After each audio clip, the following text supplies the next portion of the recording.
Why do we cheat? And why do happy people cheat? And when we say infidelity, what exactly do we mean? Is it a hookup, a love story, paid sex, a chat room, a massage with happy endings? Why do we think that men cheat out of boredom and fear of intimacy, but women cheat out of loneliness and hunger for intimacy? And is an affair always the end of a relationship? For the past 10 years, I have traveled the globe and worked extensively with hundreds of couples who have been shattered by infidelity. There is one simple act of transgression that can rob a couple from their relationship, their happiness, and their very identity: an affair.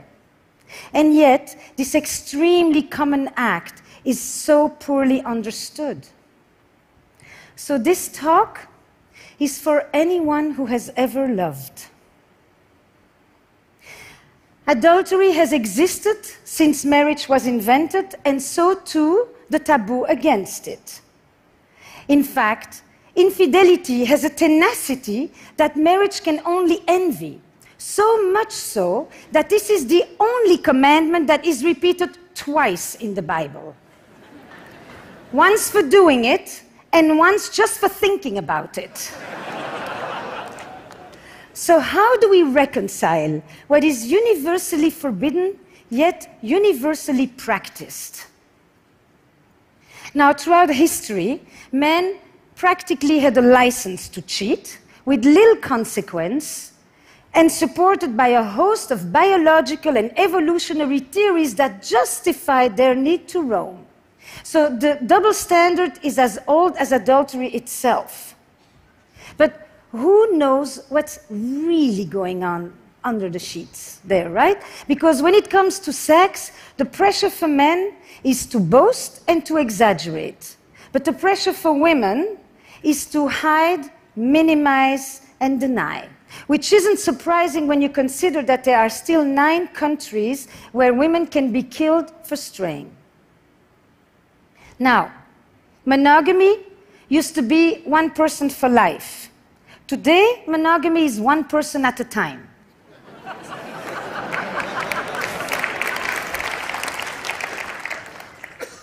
I mean, many of you probably have said, I am monogamous in all my relationships.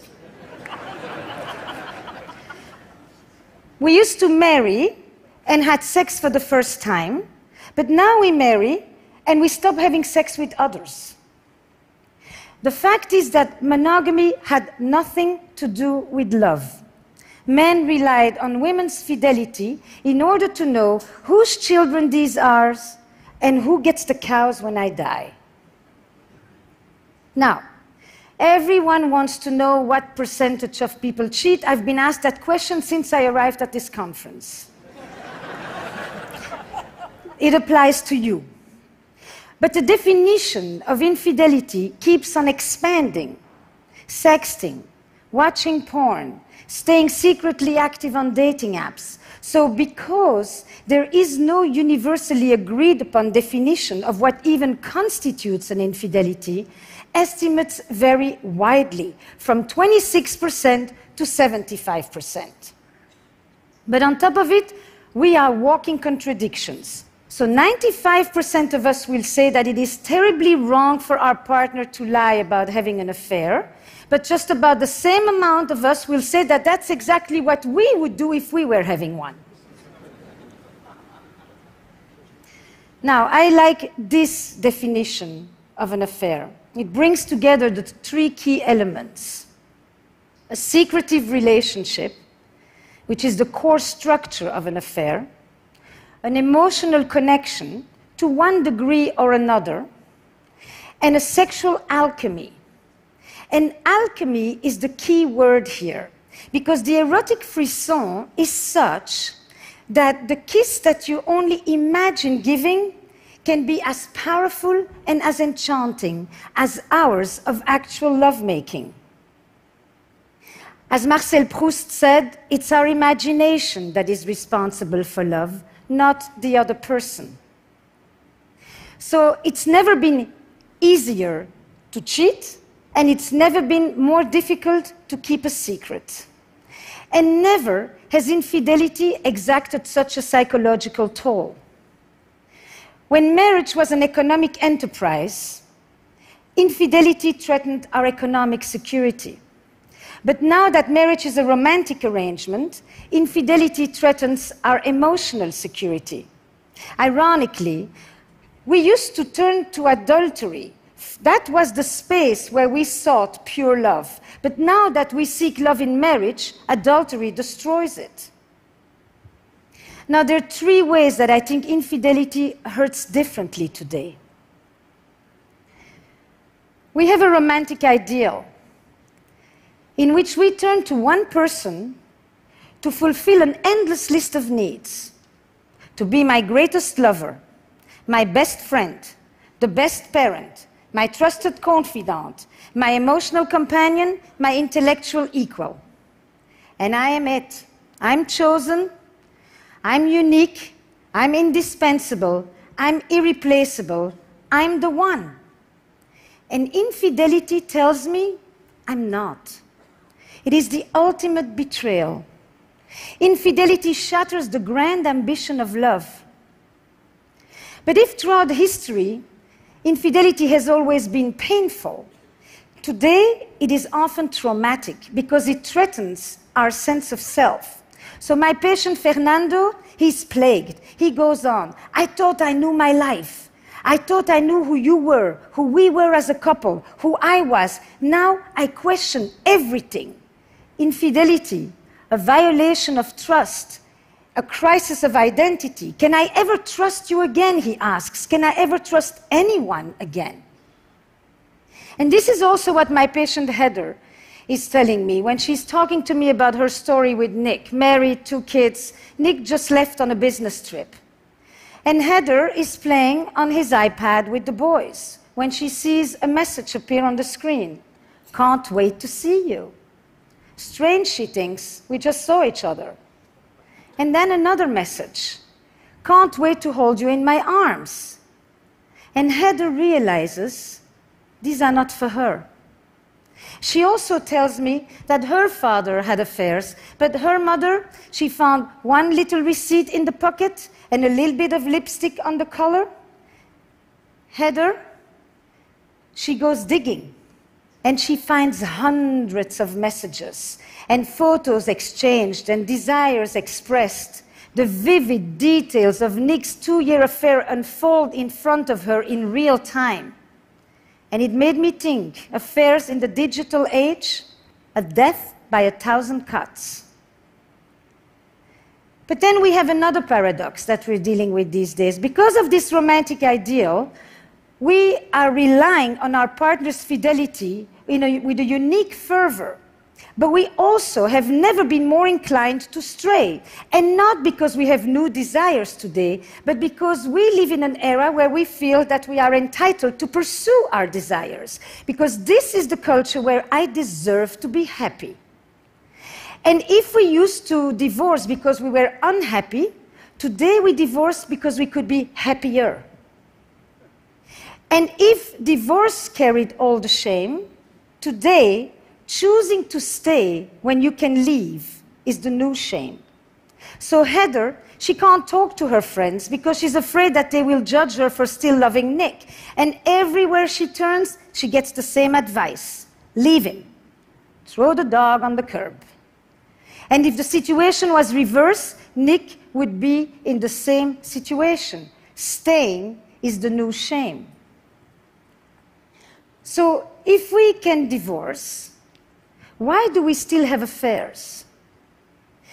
Now, the typical assumption is that if someone cheats, either there's something wrong in your relationship or wrong with you. But millions of people can't all be pathological. The logic goes like this. If you have everything you need at home, then there is no need to go looking elsewhere. assuming that there is such a thing as a perfect marriage that will inoculate us against wanderlust. But what if passion has a finite shelf life? What if there are things that even a good relationship can never provide? If even happy people cheat, what is it about? The vast majority of people that I actually work with are not at all chronic philanderers.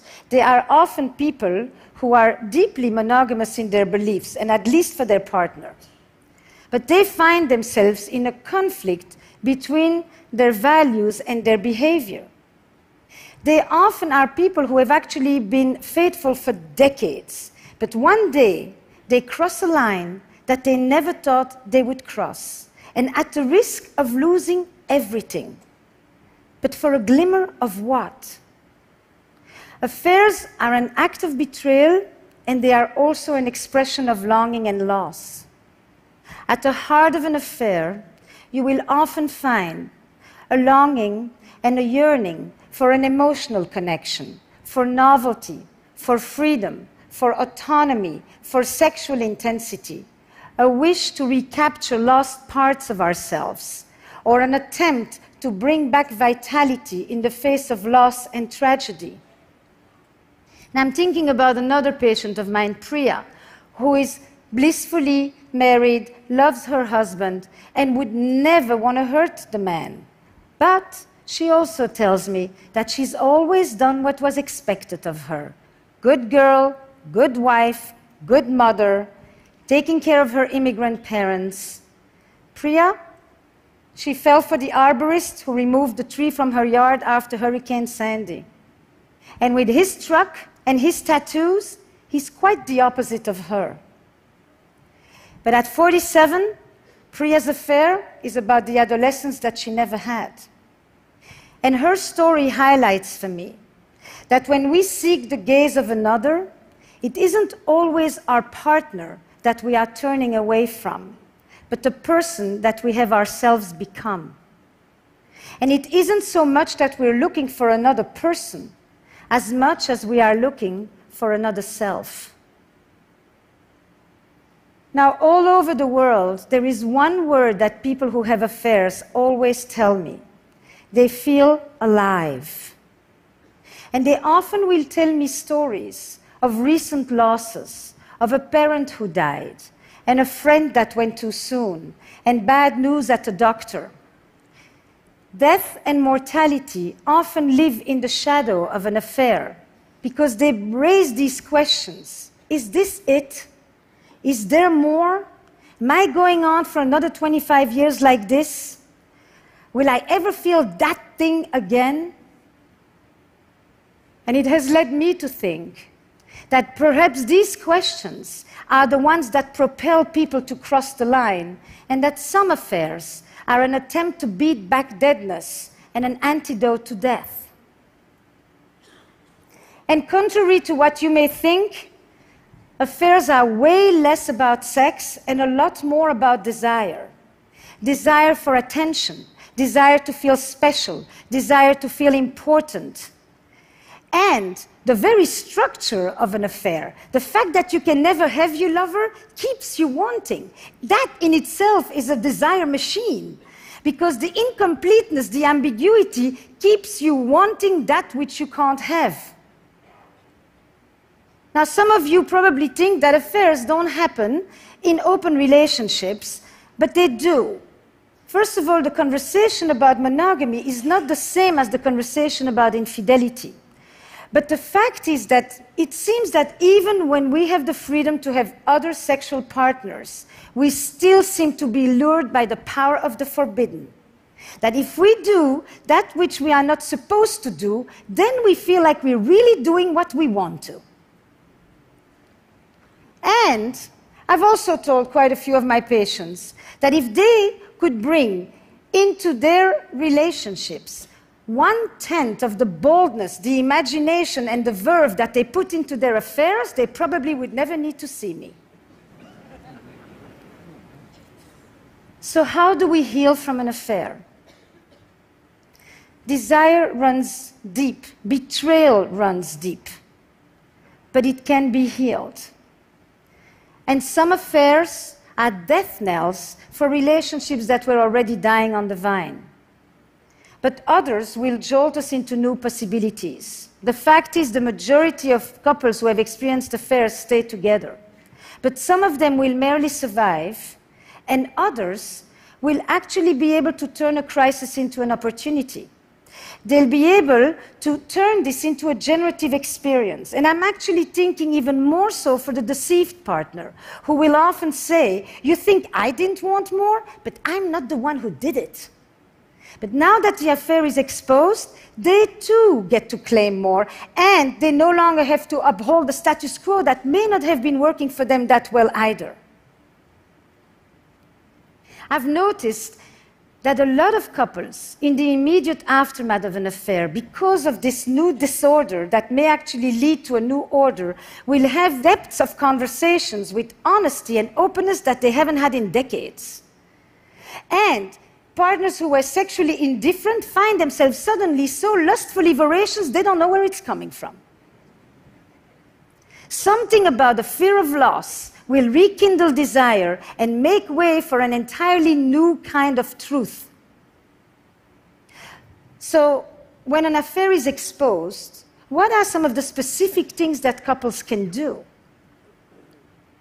We know from trauma that healing begins when the perpetrator acknowledges their wrongdoing.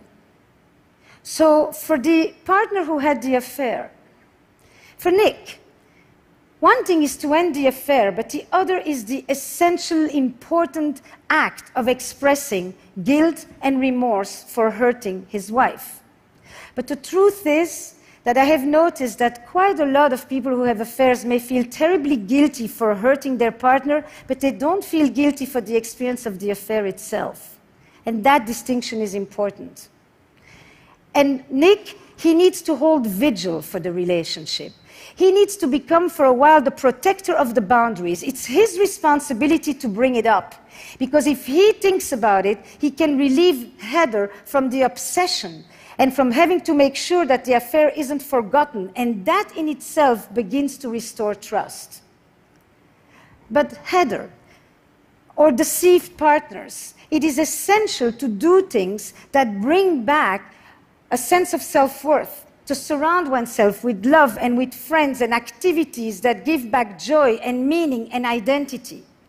But even more important is to curb the curiosity to mine for the sordid details. Where were you? Where did you do it? How often? Is she better than me in bed? Questions that only inflict more pain and keep you awake at night. And instead, switch to what I call the investigative questions. The ones that mine the meaning and the motives. What did this affair mean for you? What were you able to express or experience there that you could no longer do with me? What was it like for you when you came home? What is it about us that you value? Are you pleased this is over? Every affair will redefine a relationship, and every couple will determine what the legacy of the affair will be. But affairs are here to stay, and they're not going away. And the dilemmas of love and desire, they don't yield just simple answers of black and white and good and bad and victim and perpetrator. Betrayal in a relationship comes in many forms. There are many ways that we betray our partner, with contempt, with neglect, with indifference, with violence. Sexual betrayal is only one way to hurt a partner. In other words, the victim of an affair is not always the victim of the marriage. Now, you've listened to me, and I know what you're thinking. She has a French accent. She must be pro-affair.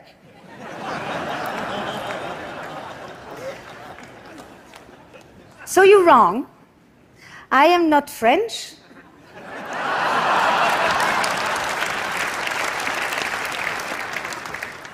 And I'm not pro-affair. But because I think that good can come out of an affair, I have often been asked this very strange question: would I ever recommend it? Now, I would no more recommend you to have an affair than I would recommend you to have cancer. And yet we know that people who have been ill often talk about how their illness has yielded them a new perspective. The main question that I've been asked since I arrived at this conference when I say I do a talk about infidelity is for or against? I said yes. I look at affairs from a dual perspective. Hurt and betrayal on one side, growth and self-discovery on the other. What it did to you and what it meant for me. And so when a couple comes to me in the aftermath of an affair that has been revealed, I will often tell them this: today in the West, most of us are going to have 2 or 3 relationships or marriages. And some of us are going to do it with the same person. Your first marriage is over. Would you like to create a second one together? Thank you.